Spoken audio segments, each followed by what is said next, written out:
Hello and welcome back to another episode of Freeformers Unplugged, live on LinkedIn on, what is the date today? May Day, the 1st of May 2026. But you may be watching this on YouTube or listening to it as a podcast via Spotify. Just that's the way media works now. Fantastic. As ever, it's me, your host, Toby King, with other host, Emily Forrest. Emily, how you doing? I'm good. I'm good. Feeling a bit slow today. I don't know what it is. It's been a busy week, very busy week, but I will do my best to channel all of my energy into the next 45 minutes or so. Well, we very much appreciate you still showing up because if you don't show up, this is literally me just talking to the camera, talking to nobody, and I'm not sure how engaged. I'm an engaging guy, but I don't think I could do that necessarily. Um, but maybe we'll do that one day. Anyway, so we had a conversation last week that we thought we'd get done in 45 minutes, but we didn't. We were talking about why interviews as part of the human centered design double diamond process discovery part of all of those things, why the interviews are really important, how you do them, why you do them, and all that kind of stuff. And then we had to stop because we ran out of time. And it's like, well, what now? You've just conducted X amount of interviews. Now what do you do? And so this week we're going to kick off by exploring part two of that conversation. And I think the first thing I want to ask you, Emily, is that we talked a little bit last week, not yesterday, about the anonymity. So I think one of the things we've probably talked about in the live stream before is survey platforms will always tell you they are anonymous, so to try and get you to give the most honest verbatim kind of quotes and data that they can possibly want. But what kind of things do, just as a reminder for our audience, what kind of things do survey platforms put in the way that make them feel like it isn't anonymous? I mean, for a start, you have to be logged into your work account with your work email, which doesn't really help matters particularly, does it? And then you might have to say, oh, what team are you in? You might have to answer all those demographics questions as well. And then that very quickly comes to the point where it's certainly in a small or even a medium-sized organization, it becomes very obvious. And then they know who hasn't done the survey and they send those follow-up emails and they say, oh, I see you haven't completed the survey, which means they know who has completed the survey, which means they know who, like what, basically they know what you've said. Now, whether they look is not necessarily the case. Some are quite, they have a lot of integrity and they genuinely are not going to go and look. But if they really wanted to, they could. And so, well, certainly in a lot of these places, because if you do it truly anonymously, it just doesn't seem to work with the whole like. I mean, no, some places do it. Let's be fair. Some places do it. But if you bought something, if you bought a package, your Office 5 or whatever, you're going to need to be logged in to your organization. So they're going to need to know exactly who you are. Wow, and just we've got a couple of viewers on, so if you are here watching live on LinkedIn, I see you. Say hello, drop a little note in chat, just say hi, and if you've got any questions you want to ask Emily, because like literally this is me asking the questions today, as we did last week, and I might not have all of the great questions. Emily has certainly lots of great answers, but yeah, if you do have a question, do chuck it in chat.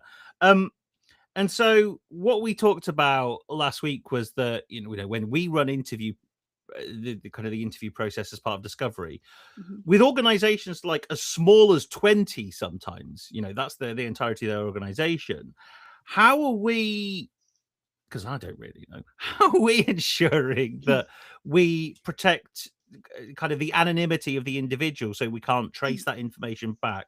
Because obviously we book a call, we have the conversation, and then we leave. We have a great transcript of an awesome conversation that says all of the stuff that you've just said, right? It says their names, their teams, what Yeah, work sure. they're doing, all that kind of stuff. How are we making sure that when we give that information back to a client, it is truly anonymous? Well, okay. So first of all, there's a difference between anonymous and like anonymization and de-identification. Okay. Right. So anonymous is exactly what you said, truly anonymous. There is absolutely no way that you will be able to trace back this person to what they said.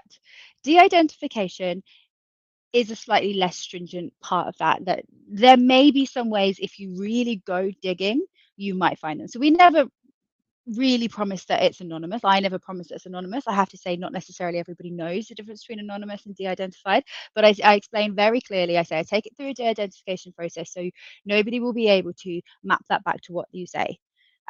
but I don't like promise like full anonymization. There's kind of a little distinction there.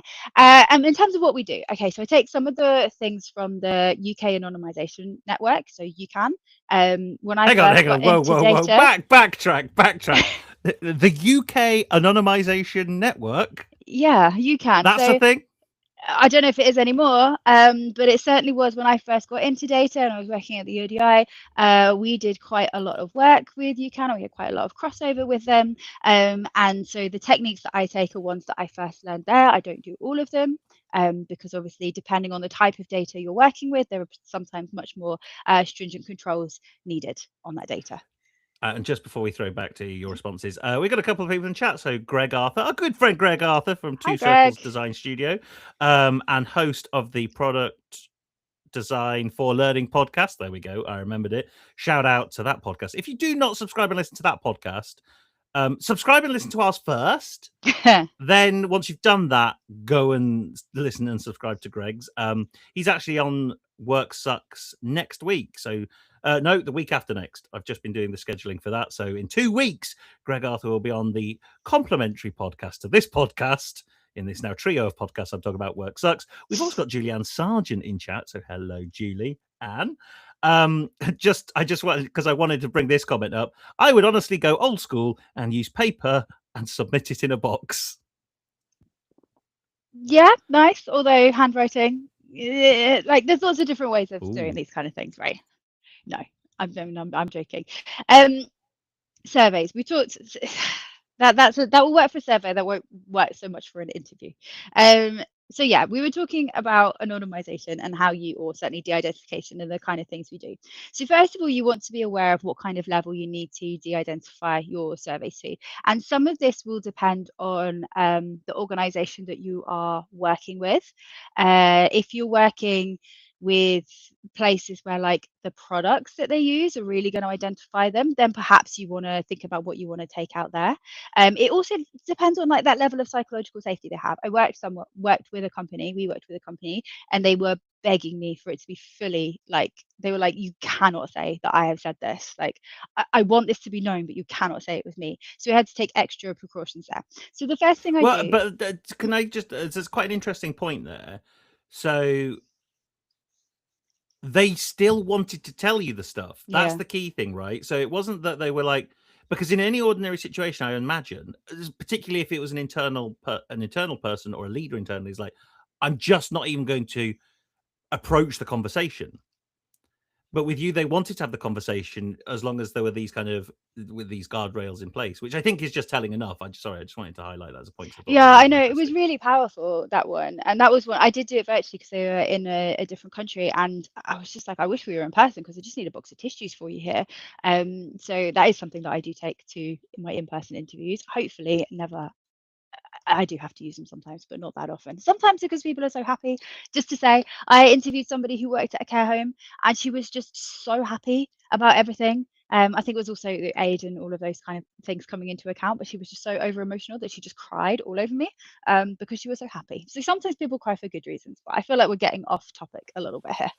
Um, Okay, so the first thing you want to figure out is what level do I need to de-identify this transcript? So I definitely need to take out names and teams and like things like manager names and colleague names, like all of that we need to obfuscate. Basically, we need to put it down to employee, manager A, manager B, colleague B, etc., etc. Then we were thinking further, like in terms of, do we need to break down tools? If we've got lots of different companies that we're speaking to, do we need to get rid of like their company name?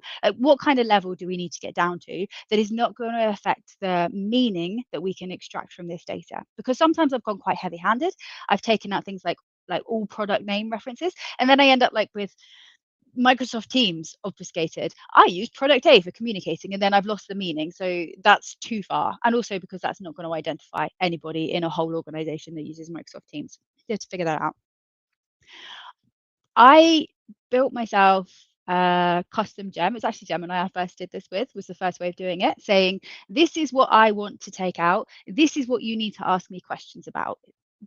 bringing into account, thinking about special category data, any data that has higher controls under it, under GDPR. Because although we're talking about employees, in my mind, employees are still people. And I think absolutely that all of everything they say, even if they are at work, counts under GDPR. So if anybody mentions anything to do with things like health, sexuality, for example, any of the protected characteristics or anything that counts as special category data, then I get my custom GPT to flag it and go manually, do we need to look at this?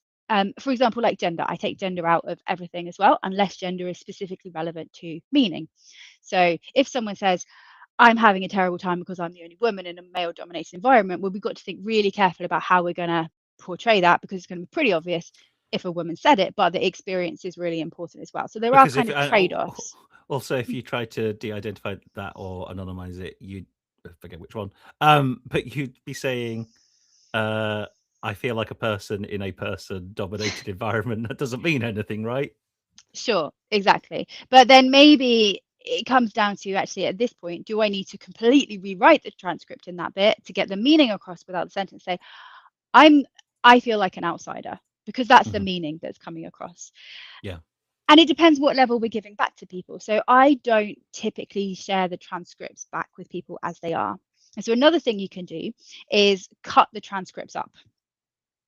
So if you know that you've got something that is going to identify this person, but they're okay with it, or you think it's so important. For example, I'm the only woman in a male-dominated environment, but you separate that from their other answers. So you split up transcripts so that even if they can be identified for that answer, they can't be identified to any of their other answers where they might be expressing their feelings about, I don't know, their manager, or how terrible the tech system is they have to work in, or even how happy they are, or that they're aiming for a promotion, or any of that stuff. So you separate all of that out. I don't always do this because it's not always needed, but it's an extra step you can take to protect your participants. And I think it's so important to protect them, particularly if you told them it's going to be anonymous. You absolutely do not want any repercussions coming back on them. And this links to a question that Greg asks in chat. So, what about the legal stuff? If you've been told it's anonymous, is there any legal backlash if someone finds out that it isn't?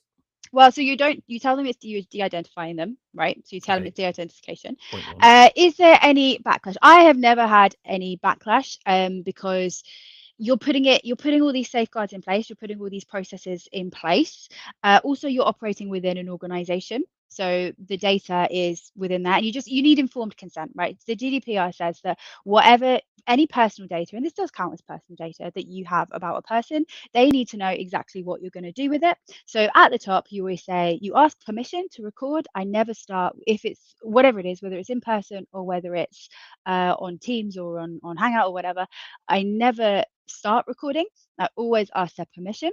And if they say no, sucks to be me, because I'm going to have to do it old school and write it and think at the same time. It doesn't happen very often. It does happen occasionally, and you have to respect that. You have Which to. I just one of the in terms of just the mindset of going into those conversations, because I think there's a proliferation now of Otter AI et al.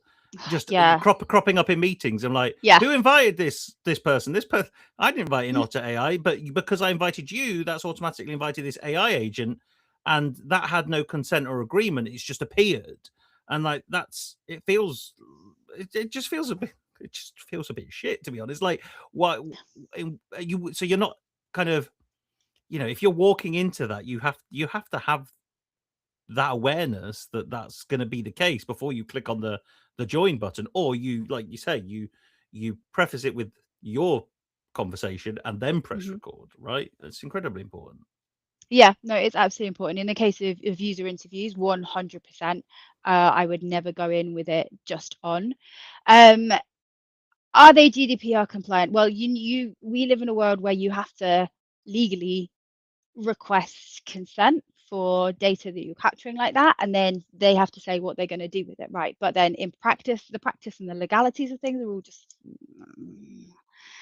lots of people do things with stuff which is a bit sketchy, right? And then lots of people don't do stuff that isn't at all sketchy, but they haven't technically got permission to do. And then who's going to, I mean, is the ICO going to clamp down? I don't know. Information Commissioner's Office, the people who kind of, what's the word? Safeguard GDPR and go after organizations that are breaking it. Because those, A lot of them though, a lot like Zoom, for example, I know for definite on like Hangout, Meet, or whatever it's called, it pops up and it says, "This meeting is being recorded. Do you consent to being recorded?" And then that is you saying okay, but technically they are supposed to say what they're going to do with the data, how they're going to use it. Interesting. So, I feel like we got sidetracked here. no, I think this is exactly the Okay. conversation, because I think, when we look at surveys aside, right? Because usually that's a tech play, so you can build all of this infrastructure into a tech product to do some of this stuff, right? Um, Regardless of how the end user thinks and feels about the validity of what's being said, it's there. But with user interviews, and having been doing human-centered design for a number of years now, most of the considerations about human-centered design are about how do we get really great user insight and design great things, which is good and is important, because if you don't do that stuff, you don't design great stuff, blah blah blah. But you have to do it with credibility and do it ethically, because otherwise that's not right. It's just not right as Mm. far as we're concerned. And I think that is the conversation gap, to be honest, in all of this stuff, because it just never gets talked about. Because I'll be honest, even my own perspective, it's the boring stuff, doesn't it? It's not exciting to make sure stuff is compliant, No, no, unless you're you. even me, I know it's not exciting. It's just a thing that has to happen. But I think you said something there. I know you were talking about a different context, but you were like, regardless of how the user thinks or feels. But I think the reason why I make this isn't just because of the legal side of things. It's how am I making that person feel? I'm trying to make them feel at ease. I'm trying to make them feel reassured that what they say won't go anywhere else. Certainly not in a way where it's attributable to them. And I want them to feel as comfortable as I can create them in this really short window of time that I have with them. I saw a post recently from a UXer who was like, "You think you know what interviews are like? Go and sit and be a participant, like volunteer, because all of the things that you are supposed to do to get good insight, you're not really supposed to create that connection. You're not supposed to, because it can kind of skew your data a little bit, right? It can give them, they want to please you more, and they might give you different answers. If you validate by going, oh yeah, nice, okay, yeah, then they're more likely to feed in on that line. However, that's the stuff that makes somebody human and makes them more comfortable. And so when I do things, I deviate ever so slightly from that, because I think it's more important, first of all, to make them feel in a place where they feel as psychologically safe as I can make them in that very short window, as I said. I think that's more important, especially when you think, what am I going to feed? What is this data going to do? Well, really, in most cases, it's informing employee experience or learning design of some sort, right? It's not massive policy changes that are going to affect thousands of people or hundreds of thousands of people on a global scale, right? So I think I prioritize making them feel comfortable, coupled with getting good data. This is not being recorded as part of performance management conversation or choosing who we should make redundant in the next wave of redundancies and stuff like that. There's yeah. Oh, I mean, no, obviously not. Of course not. Definitely. This makes me feel icky just like thinking about it. No. but like, if an organization knows Mm. that data is there are some people in the world that'll go, oh, this is really great data for us to do this with. And therefore, what's stopping them from doing that? Well, yeah, and that's why you've got to put these safeguards in place to keep those Yeah. people as anonymous as possible. So I have done this last couple of weeks with a consulting company, looking at people who are like graduates, essentially, from after they've onboarded their first 90 days. Actually, just say the whole 90 days, first 90 days. There's a lot of them, so already there's less of an issue. Because there are a heck of a lot of people. They take one in massive cohorts, and my work spanned 3 cohorts. So that's okay. And what I'm going to give them back, I'm working with the doers of the people. So I think this is quite important. When you think about what you're going to share back to your stakeholder, you've got to think about who your stakeholder is and what it is they're going to work. So I'm working with learning people who are very hands-on, who do a lot of stuff. They're using me as like an extension of capacity as well as a bit of capability, and someone to do things a little bit differently, rather than please do this all for us. And we have no idea what to do.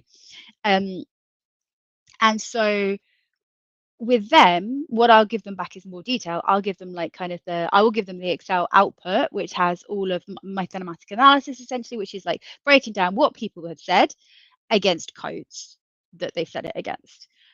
But I'm not going to give them the raw transcripts because I think that's dangerous, because I can't guarantee 100% that someone might not be able to infer something from that I haven't been able to. And so, what would so obviously then we have those transcripts and we keep them for 20 years, and they're all identified. So obviously I am joking in that situation, but what's the rhythm and the yeah, the rhythm, the rigor on our end to make sure that we are protecting that data with our own ecosystem, I guess? Yeah, so we have a data retention policy. We do. We really do. I know. Well, based on everything you've said, we need one, we should No, have we one, have one. and we do have one. We have one. Ours is 12 months after last engagement with the client, or 3 years since the data was collected, whichever is sooner. Yeah, whichever is sooner. But You put whatever you want in place, because the point about data, good data needs to be timely. Like, it needs to be relevant, but it absolutely needs to be timely. And so if you've got data from more than 3 years ago, how relevant is that going to be to your organization right now? Because things massively change, new initiatives come, skills change, people change, they grow, they leave. It's probably not going to be that helpful. And so if you've got data that's like transcripts that are over 3 years old, I would just delete them anyway and not be using them for any insights. interesting. I think the put a pin in that for our next live stream, because the timely data, we're going to talk about benchmarking data and industry data, and well, I suppose the quality, the validity, but also I suppose the timely nature of it as well, which I hadn't considered until then. Okay, so we've done loads of interviews. They're the best interviews ever. We've now taken those transcripts and we've done everything within our control to make sure both the user, the employee is protected, that we're protected, that everyone is operating in the right way. So we've now got, let's say, 20 great transcripts as part of a Mm-hmm. thorough discovery process, as part of the double diamond, because it's the best human-centered design process that I think that's going. I think so. Now what? Just chuck them in Chat GPT and say, figure all this out for me, make something happen. You can. You can absolutely do that, and you will get some answers. And those answers will probably be valid in that they probably will not be hallucinated or made up. They might be overgeneralized. They might, ChatGPT kind of like flattens data, or like AI often flattens data a lot. So it makes things, it doesn't add the nuances in that you might have. It doesn't have the same like it doesn't, it will miss things, miss gaps, and it will say that something is more significant than perhaps it actually is. So if 2 people said it and 20 people said it, it will probably put it in as the same, like just say this is what people said. So old school, the manual way of doing things, how we used to do things, was essentially, so we take a thematic analysis approach, right? And we take let's get this the right way around, a deductive approach rather than an inductive approach, which means that we already have some kind of, I call them research questions, but you have kind of themes and things that you want to understand already. An inductive approach is where you start building the themes and anything you want to analyze against as you read through your transcripts, as you say, okay, so this is this theme and this is this theme. Both are valid, both serve slightly different purposes. Inductive tends to be bigger because you aren't just sticking to your themes that you've already done, but you're more likely to get everything. Deductive, you're more likely to miss some things. You will need to adapt your themes as you go through, so you can mitigate for that to a certain extent, but it's overall going to keep your data, it's going to keep your project a bit more contained. And now you can use the same data and you can do lots of different analyses on it, right? So we start by creating a code book, if you like. I do it with AI. I say I do it with AI.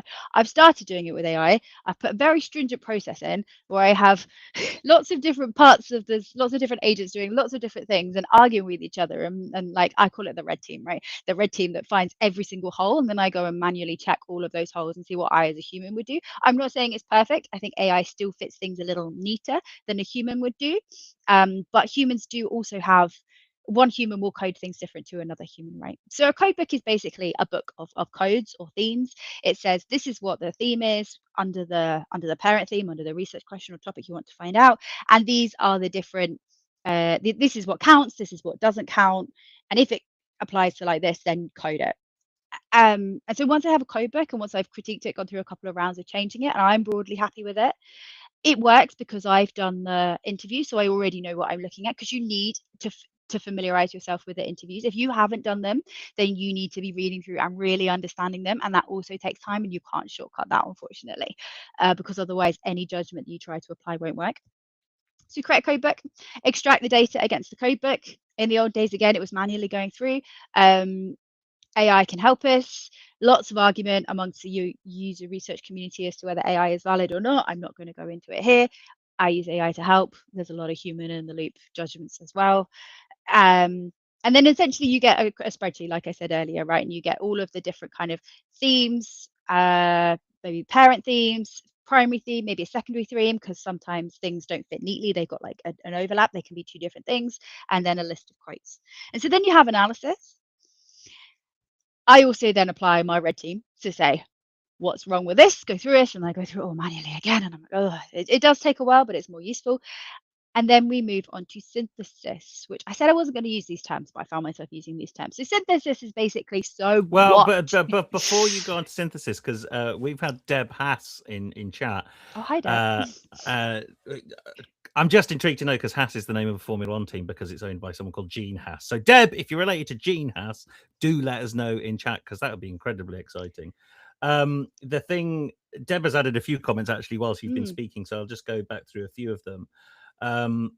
Bias is incredibly prevalent in ChatGPT, or as Deb calls it, Chatty G, which I think is probably what I'm going to call ChatGPT from now on. So I think a lot of what you've said already, we're starting to mitigate that bias, because we're not asking it to form opinions at this moment. It's to do the verbatim stuff, right?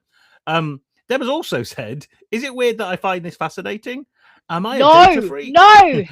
Yes, okay, Deb, you're one of us. One of us. Answer each question one by one. Is it weird that I find this fascinating? You've said no. Am I a data freak? Maybe. That's okay, though. Emily is, so that's fine. Do I care? I think that's a rhetorical question that Deb is asking herself. And only insofar as my nerd cred is concerned. So I think you've got the way you're interrogating the topic at hand, Deb. I think all of the above is valid, and no one should be ashamed of that. And then the last one was data equals your company's DNA. Your organization's treatment of said DNA says so much. I love that. Yeah. Oh, yes. That's brilliant. Absolutely, because I'll come back to the ChatGPT and bias bit in a minute. But yeah, absolutely, because the thing is, all that stuff that I talked about at the beginning about preparation, like data management is so fundamental to any company, whether you use AI or you don't use AI, you use automation, whatever it is. Like if your data is scrappy and in bits and all over the place, and it's not really cleanly integrated or prepared or looked after or nourished, quite frankly, coming back to our timely point, updated regularly, then we say garbage in, garbage out, right? Because I guess we're American. Like rubbish in, rubbish out. If you try and do anything with data that is crap data, then you're going to get crap analysis and make crap decisions from it. But to come back to ChatGPT, I can't call it that, ChatGPT, or any other AI systems are available. Claude, Jemmy G, and I'm just going to call Copilot because it is dull AF and not very good. My husband would disagree with you. He loves Copilot, but only GitHub Copilot developers version. But anyway, I don't think it will surprise you that I am not using the GitHub developers version of Copilot. I don't want to shock you. There are things that we can put in place. I think the biggest thing to avoid, I don't know about the biggest thing, an essential thing is to break down and try and not get AI to do too many things at the same time, because that is when it cuts corners and it gets short. Keep your human in the loop. Check everything that you are doing. Look at it manually, review it manually. Absolutely. Even so much as, is it giving me similar counts of meaning units? So meaning units being like meaning ideas, things to analyze per transcript. Because if your transcripts, if your interviews are roughly the same length, you should be getting roughly the same amount of meaning units out of it. If you've got one that's only produced you 4, okay, so it's taken a shortcut and something's gone wrong there, most likely, unless it was a terrible interview, but you did it as a human, you'll kind of know. Like I said, I put my red team in. So anything I do with AI, I get another one that hasn't seen any analysis before, give her the outputs and say, you didn't write this. You're a big critique person. I don't write that, but like, you're very critical, right? I can't remember the exact Your prompt wording. is, you're a big critique No, it's person. not. No, it's Whilst you're not, because talking, I'm going to ask ChatGPT to interrogate how they would act based on that. okay, but I don't instruction. write it each time in the prompt. It's in your system prompt, or it's in your agent file, right? Like, so we just work I out. know. I'm just trying to, you know, be the Right. entertainment. So there are things you can do. There are guardrails you can put in place, breaking it down, not doing too many things at the same time, because that's when you introduce risks of hallucinations. But ultimately, yes, you will never be able to escape bias completely. You lock it down as much as you can, and you also acknowledge that humans are also full of bias. Where did it learn it from?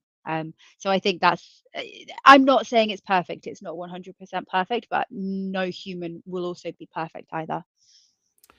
If you ask ChatGPT to be a big critique, that's what you said, right? I don't know. I'll act like a critical friend, not a cheerleader. Is this actually distinctive? Where's the commercial proof? Hang on, this has got a little bit of me in here. What would a skeptical client say? What is too safe? What is missing? And what should be sharper? So, I mean, it's not actually that bad a prompt, to be honest. I take it all back. Thank you. And Thank you. hello to Rocket. Rocket has just appeared in chat. And someone I haven't spoken to as well in a very long time. Dara is joining us as well. So, hello, everybody. Hi, everybody. Hope you're all well this fine Friday. So we were on synthesis, right?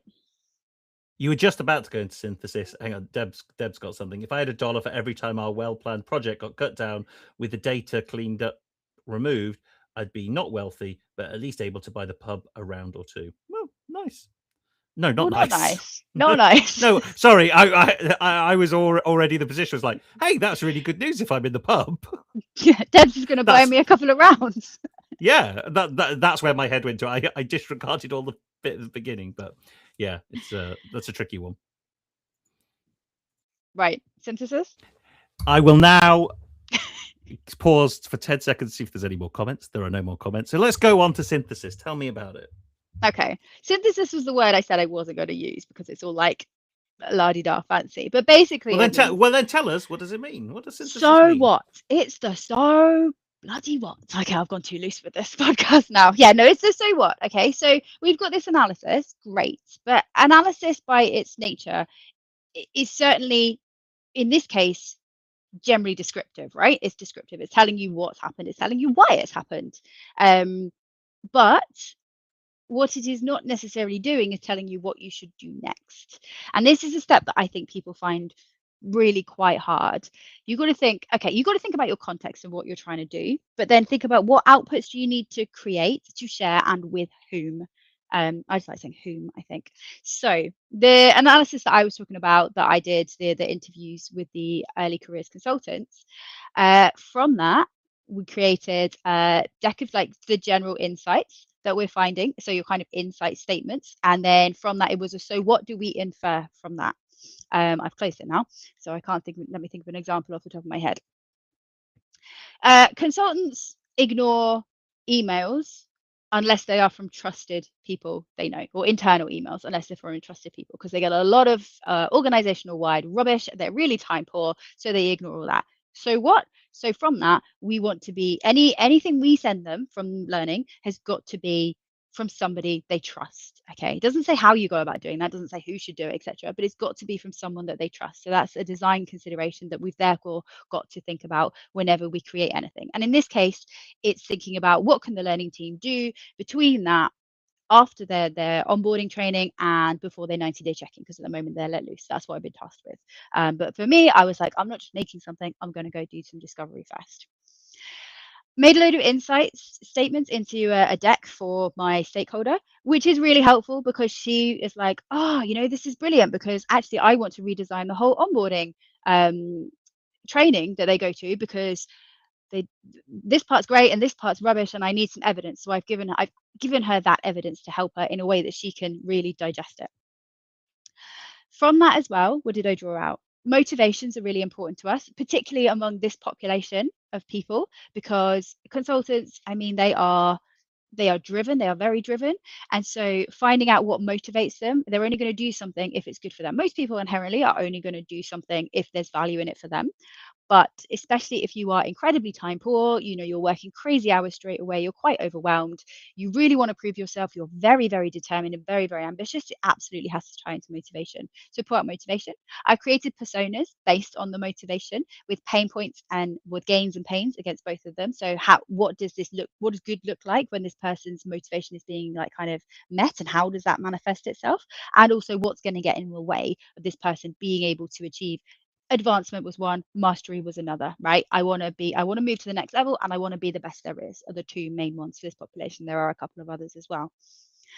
I also then created personas driven by the kind of blockers and pain points that get in the way, because when you design something, you can either maximize your motivations, or like maximize those gains, or or you can try and solve for pains. So what are the main pain points? I created personas around those kind of blockers and main pain points. Okay, so time is a massive one, right? It's not the only one, but time. Confidence was another one. People who are very much like, I don't want to look stupid. I've got to ask so many questions because I'm brand new. Also, I'm like 22 and I'm just out of uni. This is my first job and I've been thrown in massively the deep end. But for me, it's really important I don't look stupid. That's like another type of person as well. That's clearly a persona built around a pain point.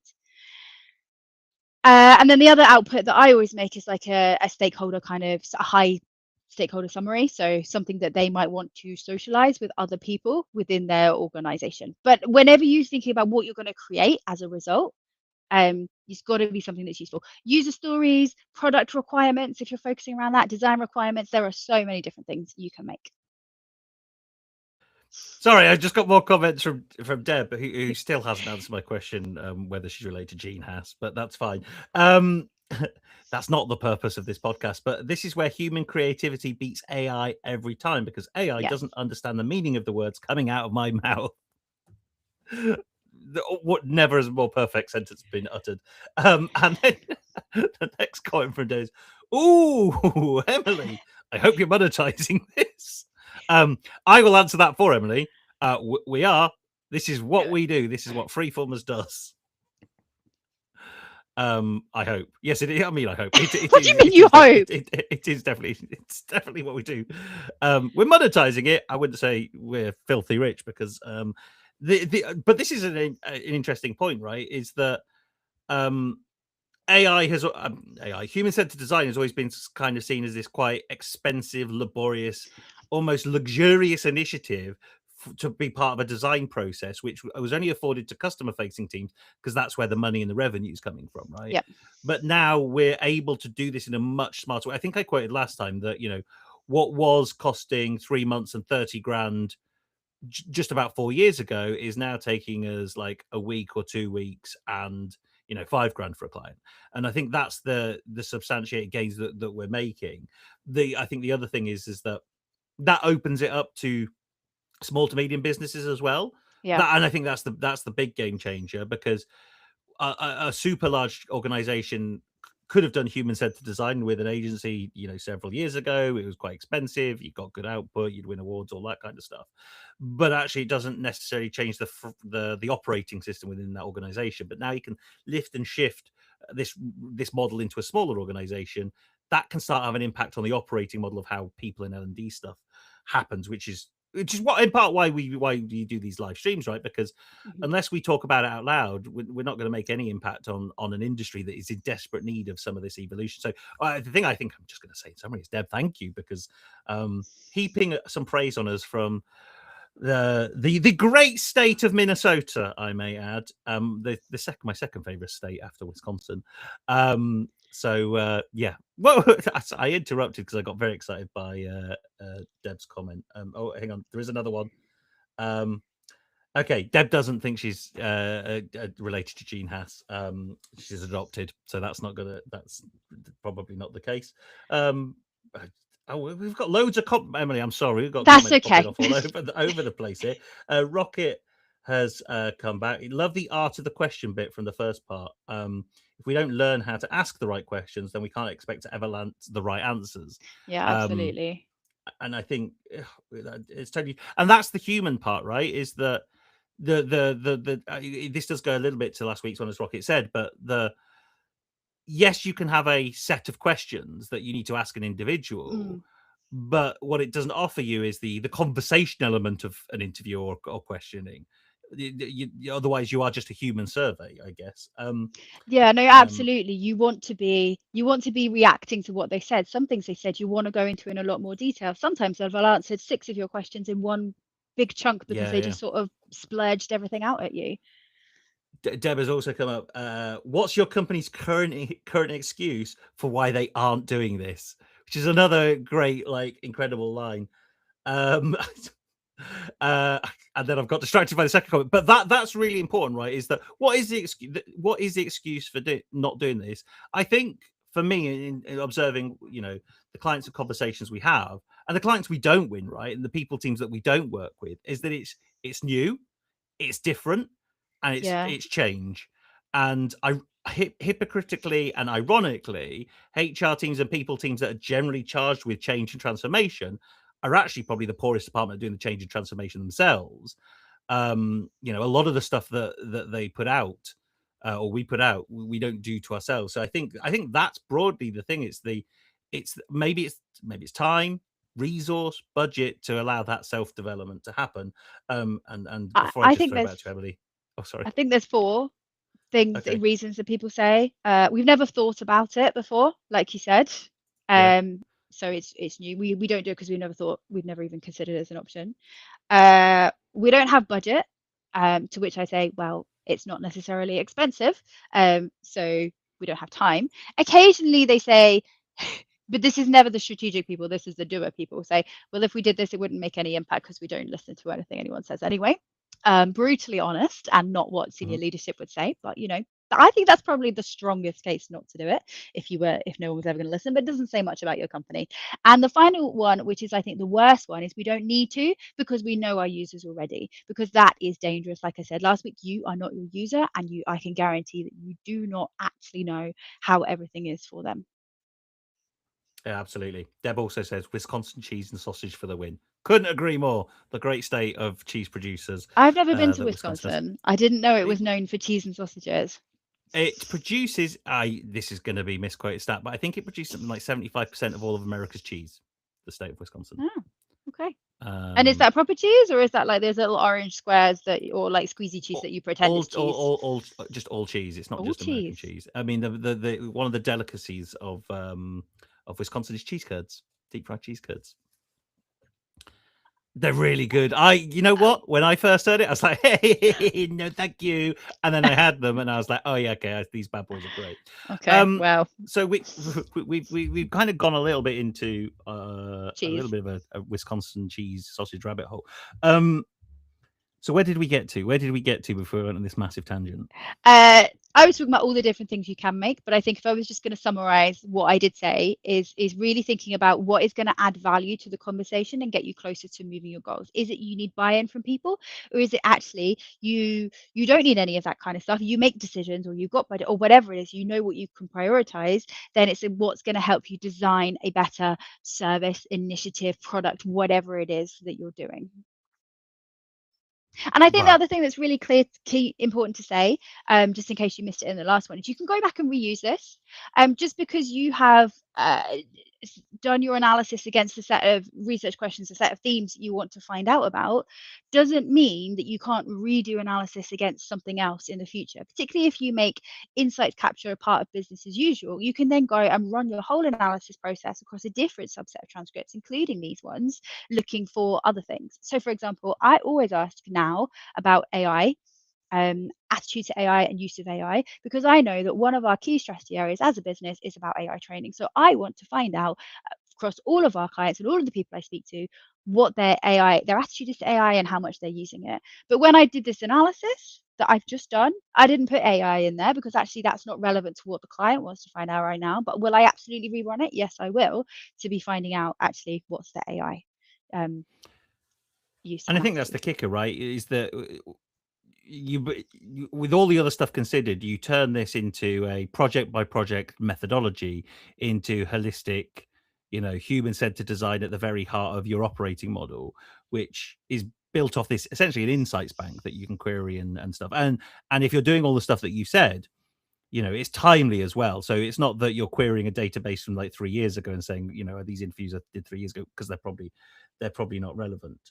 And so I think that's probably a good step to wrap it up, right? Because we could go into all the kind of other kind of outputs, and we briefly talked about personas, but also value proposition canvas, journey mapping, all of these things. Once you've got the right insight, you can start doing some of this stuff. And all of that stuff is super hard to design from quantitative survey data Yeah. alone, right? And not never say. I think I probably have said in the past, don't do surveys. But what I would say, as long as the data is good enough and timely enough, then bring some of that in as well. But it alone is not going to move the needle. Yeah, so when you're designing your personas or your certainly something like journey mapping, you might find that you've got gaps. Great, you've got gaps. Okay, guess what you're going to go do next? Go and do another round of interviews. Go and talk to more people. Find out what's missing from those gaps. If you can fill it with survey data, great. And the other thing that surveys are great for at this stage is, okay, you've identified all your pain points, say your challenges or whatever it is you want to find out about from lots of different people. Now you want to go and see at scale, how many people does that affect? So is this just a one person? Is it just one person in this consultancy that's super time poor, or is it lots of people? We already know the answer to that one. But you can send a survey, but just don't expect necessarily, especially if they're time poor. It'd be quite ironic. They're not going to take time out of their day to fill in a pointless survey for something you already know about. So I think what I'm trying to say is use surveys wisely to support with qualitative insights. And here endeth the double header, which is human centered design starts with better questions. This has been fascinating. And I think before we do say goodbye, just a huge shout out to Deb. Thank you for all your comments and engagement. You're my new Um, best friend, Deb. Let's I, connect. yeah, for sure. Right. So Deb, we will leave you with this on Freeformers Unplugged, season 3, episode 11. One piece of advice: if there's one thing you take away from today, it's going to be Deb's recommendation. And that recommendation is I've lost it. Oh my goodness me. Apparently, I think if I remember rightly, is try cheese curds with cinnamon and sugar. Is the thing. That is the one thing you should do if you've not learned anything from these past two. Just do that. Get yourself into Wisconsin and try that. And with that, we wish you a lovely weekend ahead, and we will see you this time next time